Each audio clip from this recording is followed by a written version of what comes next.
Good morning children. Class 8 chapter number 5। Chapter का नाम है जब सिनेमा ने बोलना सीखा। प्रस्तुत पाठ के लेखक प्रदीप तिवारी जी हैं। इसमें लेखक ने भारतीय सिनेमा के जगत में हुए परिवर्तनों का वर्णन किया है। ये परिवर्तन पहली सवाक फिल्म आलम आरा के निर्माण से आया था। इसमें पूर्व केवल अवाक मूक फिल्में ही बनती थी।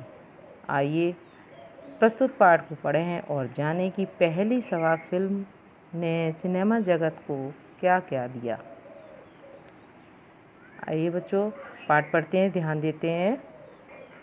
वे सभी सजीव हैं, सांस ले रहे हैं, 100% बोल रहे हैं। 78 मुर्दा इंसान जिंदा हो गए, उनको बोलते बातें करते देखो। देश की पहली सवाक बोलती फिल्म आलम आरा हमारे देश की पहली फिल्म थी, जिस फिल्म का नाम था आलम आरा।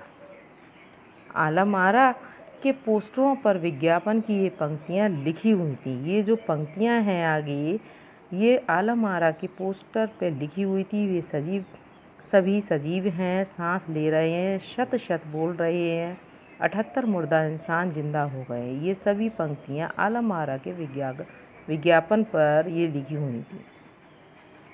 14 मार्च सन 1931 का वह ऐतिहासिक दिन भारतीय सिनेमा में बड़े बदलाव का दिन था।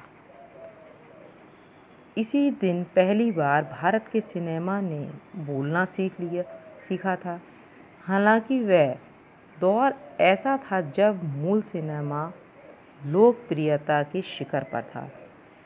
ये 14 मार्च 1931 का ऐतिहासिक दिन था जब हमारे भारतीय फिल्म सिनेमा में बड़े बदलाव हुए थे। भारत की पहली फिल्म भारत ने सिनेमा ने बोलना सीखा था। उसमें मूल सिनेमा लोकप्रियता के शिखर पर था, जिसमें पहली बोलती फिल्म इस साल प्रदर्शित हुई थी।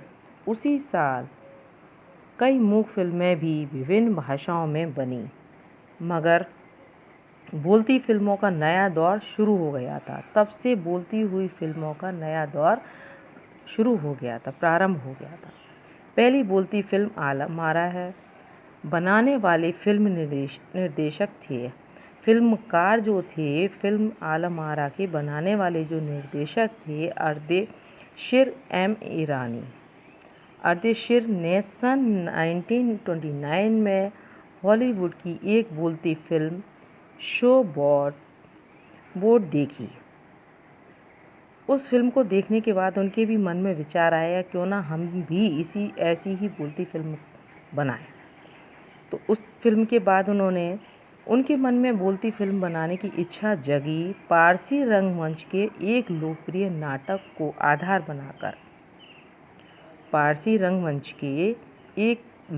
जो नाटक था उसका आधार बनाकर उन्होंने अपनी फिल्म की पटकथा की तैयारी की। इस नाटक के कई गाने ज्यों के त्यों फिल्म में लिए गए। एक इंटरव्यू के अर्देशीर ने उस वक्त कहा था, हमारे पास कोई संवाद लेखक नहीं था। लेखक ने जब ये फिल्म बनाई थी तो कहा था कि हमारे पास कोई संवाद लेखक नहीं था, गीतकार भी नहीं था, संगीतकार भी नहीं था। इन सब की शुरुआत होनी थी। अर्देशीर ने फिल्म के गानों के लिए स्वयं की धुनें चुनी।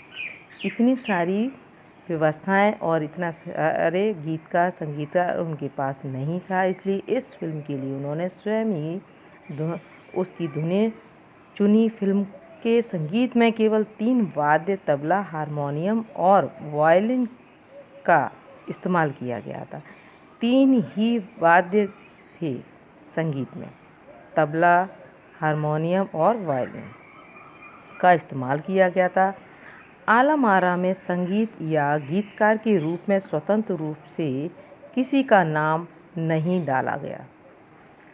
इस फिल्म में इस फिल्म में पहले पार्श्व गायक बने WM खान। पहले पार्श्व गायक जो थे वो उनका नाम था WM खान।